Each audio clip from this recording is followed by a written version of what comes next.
Hello tout le monde, quatrième jour sur le GR30 et du coup j'ai même pas conclu la journée d'hier. Je suis arrivé assez crevé sur Murol où j'ai trouvé le camping Domaine du Marais où il y avait pas mal de place.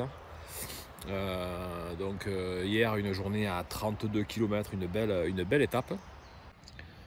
J'ai planté ma tente sur un espace avec une prise de courant importante pour recharger mon matériel, pas loin du bloc sanitaire. Ce matin, un rituel de séchage de la tente. Ça a bien condensé, il y a une rivière tout en bas. J'ai étalé tout mon matériel ici pour éviter de rien oublier.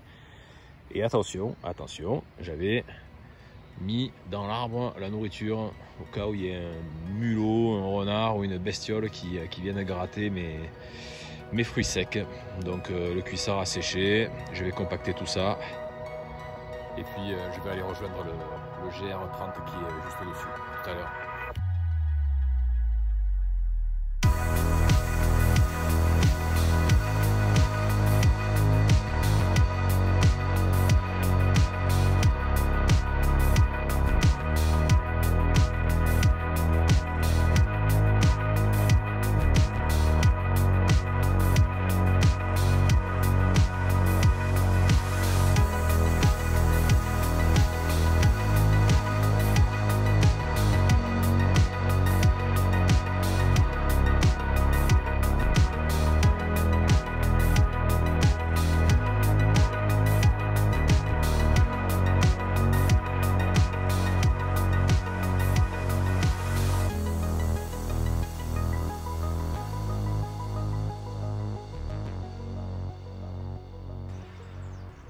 Depuis Murol, là, j'ai pris le bord de départemental pour remonter, rejoindre le GR. Et aujourd'hui, c'est une petite étape. Donc, je pense que toutes les tables que le chemin va m'offrir, je vais y poser les fesses pour reposer un maximum les pieds. Mais là, honnêtement, c'est pas que pour les pieds, mais avec cette vue en contre-jour majestueuse du château de Murol.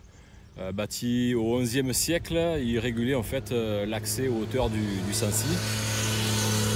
Et il a la réputation de ne jamais avoir été pris. Maintenant, quand on voit cette masse posée sur ce rocher, on peut le comprendre.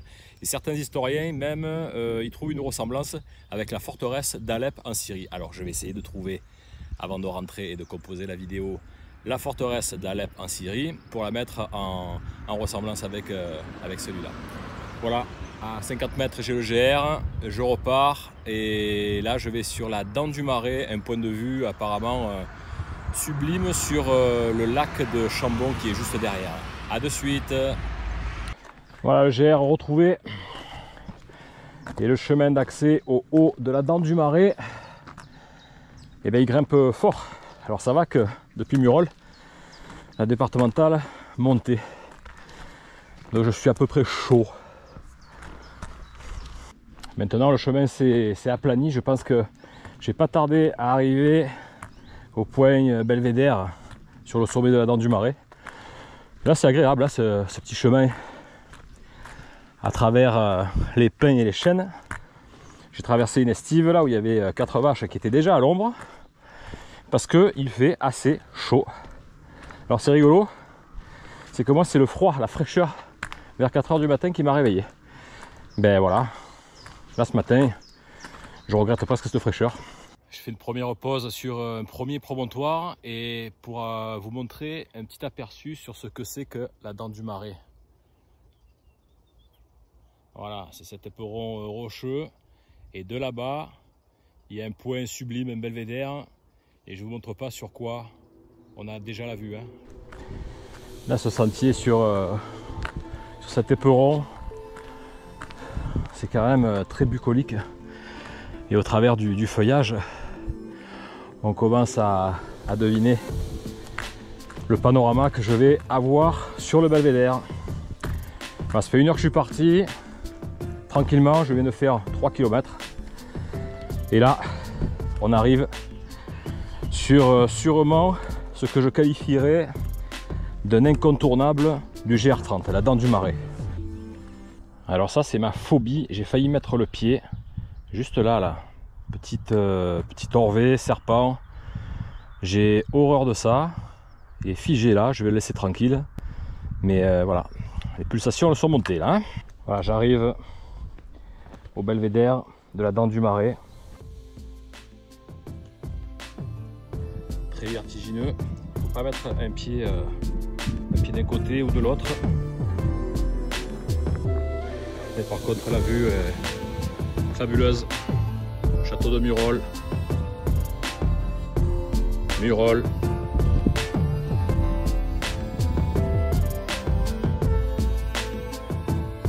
Et là-bas en bas le lac Chambon.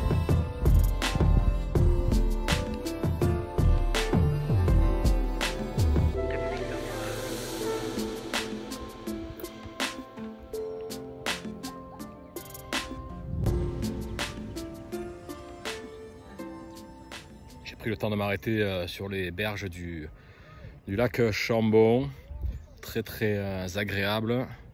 En plus il y avait une supérette à côté, donc j'ai pu y prendre mon petit déjeuner, mon traditionnel rafraîchissement. Et puis vous parler un petit peu de ce lac, alors qui n'est pas un mare comme le lac de Guéry, mais qui lui aussi est issu d'une éruption du Tartaret, un puits qui est à proximité, qui a obstrué le lit de la Couze, c'est la rivière qui coule ici. Et du coup, cette coulée de lave en séchant a fait une retenue d'eau. C'est un grand lac, hein, pas aussi grand que celui d'Eda, 60 hectares, mais sa particularité, c'est qu'il est peu profond, 4 mètres, à l'inverse du lac Pavin qu'on verra dans quelques jours. Ici, que 4 mètres. Après la pause au lac Chambon, c'est reparti dans une zone de marais. Quelle bonne idée d'avoir fait ces petites passerelles. Moi je vous cache pas que je suis inquiet. Les ampoules sous la plante des pieds me font mal. Alors si elles évoluent pas, tant mieux. Si elles venaient à évoluer, et je sais pas. Peut-être falloir diminuer la longueur des étapes par jour. Donc ça tombe bien aujourd'hui. Celle-là ne devrait faire que 20 km. Mais j'ai regardé sur la carte et ça me semble bien plus long parce que là j'ai déjà fait 6 km et j'ai pas l'impression d'avoir, enfin surtout de m'être bien rapproché de Besse. On va voir. Ah, je suis à Chambon lac, l'autre extrémité du lac. Et tout à l'heure j'étais là-haut, la Dent du Marais. Donc en fait le GR30 fait tout le tour du lac Chambon.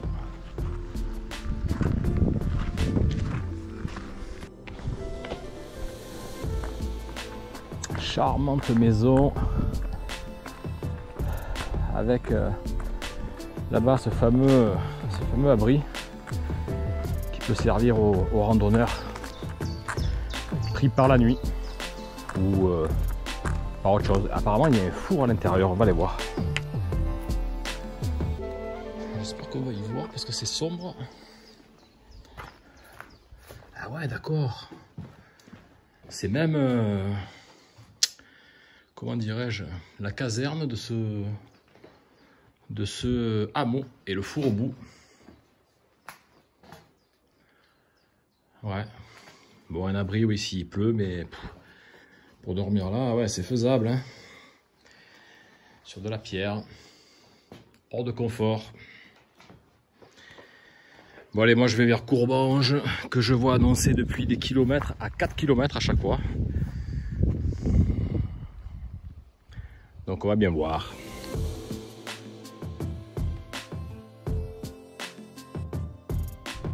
Ah, me voilà passé à Courbange, un petit hameau sur le Planaise.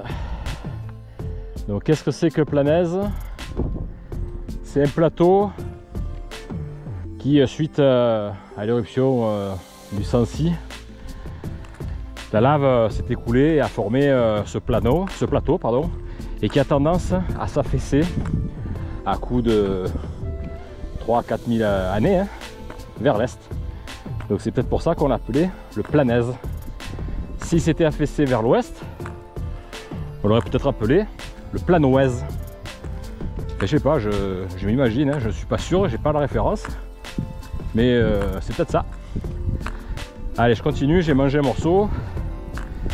J'ai rempli la gourde à un robinet qu'il y avait dans Courbange. Et là, je vais vers Besse. Je suis en train de traverser la forêt de Courbange. Et ça fait du bien de passer à l'ombre. Là, j'étais sur les hauteurs de Courbange tout à l'heure, sur entre des champs agricoles. Le soleil tapait bien. Et là, on a quand même une petite fraîcheur. Parce que la nuit est humide, on est à 1000 mètres d'altitude. Et surtout, il y a des grandes flaques. Donc je pense qu'il a plu la semaine dernière. Alors vous n'avez pas les odeurs, mais là ça sent l'écorce, l'humus, tout ce que j'aime bien. De quoi remonter le moral, parce que les pieds ne vont pas du tout. Allez. Je suis arrivé à l'orée de la forêt de Courbange et là je rentre vraiment dans ce qui s'appelle le Planaise. Ces plateaux agricoles. Là on a des abondances avec les yeux, les lunettes comme on dit, entourés de marron ou de noir. Ces fameuses vaches qui nous donnent le Saint-Nectaire. Il paraît que on récolte 4 à 6 000 litres de lait par vache chaque année. Ça fait pas mal quoi, hein. Donc merci mesdames. Hein. Oui, oui merci. Ah, c'est pour ce genre de paysage. C'est pour ce genre de paysage que je suis venu sur le GR30. Là je suis sur le Planaise. C'est vraiment majestueux, sauvage. On peut apercevoir des vaches. Les premières salaires, c'est d'ailleurs depuis mon départ, mélangé avec de l'abondance. Je vous laisse admirer. Il y a toujours le puits de Sancy derrière là, qui me guette.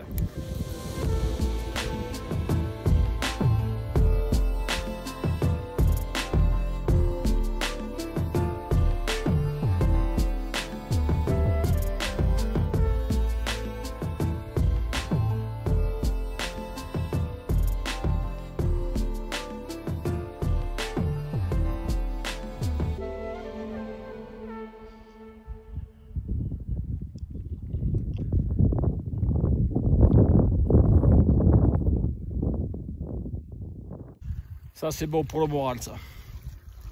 Une source, un captage d'eau hyper frais. En plus avec la gourde Oco, je me suis descendu pratiquement 1 litre là. Ça fait du bien.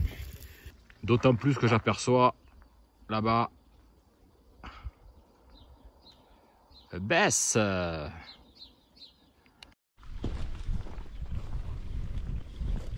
Ben les voilà. Les salaires avec le petit veau là-bas. Et vous vous rappelez que c'est en présence de leur petit veau qu'elles se laissent traire, les salaires.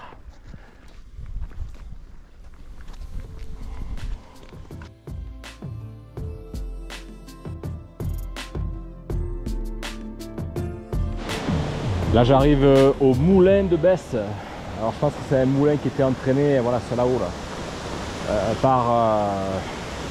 par la rivière. Et du coup, puisque je suis arrivé à destination, j'ai pas trouvé encore de quoi dormir, mais je pense que je vais aller tremper les pieds.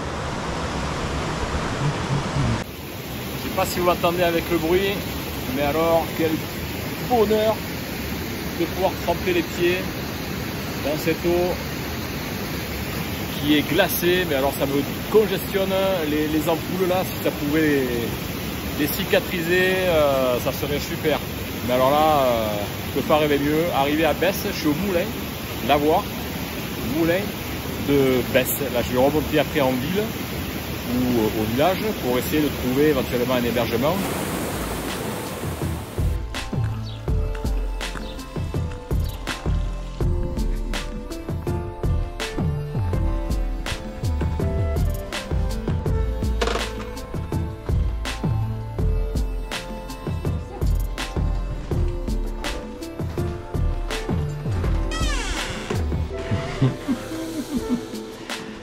Aïe, c'est trop.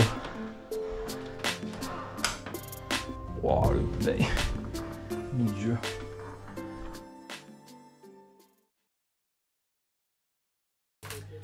Et bien voilà, je vous accueille dans mon antre du soir, à l'hôtel du Beffroi à Besse. Oh, les lunettes d'ailleurs, plus besoin, juste la télévision. Voilà, je suis dans cet hôtel très belle époque, très cossu, où je pense passer une bonne nuit après cette belle journée. Parti de Murol jusqu'ici Besse, 24 km, en passant par voilà, la Dent du Marais, notamment le lac de Chambon, Courbange, un petit peu un tour sur le Planaise avec le Sancy qui me surveillait.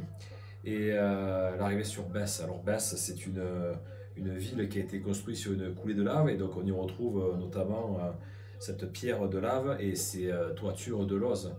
Une ville très cossue de par son activité d'autrefois commerciale, très importante. On a même Catherine de Médicis qui a vécu ici au XVIe siècle, si je me rappelle bien de ce que j'ai pu voir dans les villes.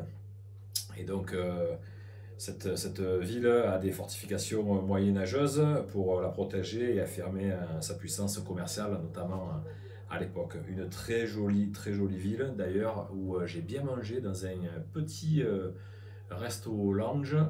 Je vous la mets en photo là sur une de ces nombreuses places justement où se vend également le fameux Saint-Nectaire. Oui, ici aussi à Besse, on vend du Saint-Nectaire, puisque c'est le premier fromage d'Auvergne qui a bénéficié de cette AOP depuis 1955. Voilà ce que j'avais à vous dire sur Besse et sur la randonnée, enfin sur l'étape du jour. C'était le 4e jour, 24 km, peut-être la plus courte avec la première. Le seul bémol, c'est que j'ai des ampoules qui me font mal.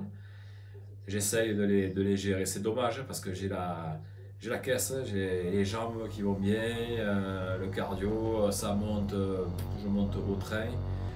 Voilà, ben les ampoules, je pense qu'à l'avenir, il va falloir que je vois différemment les treks longue distance. C'est la première fois là où je fais un trek qui dépasse les 105 km. Aujourd'hui, je suis à 111 depuis la moto.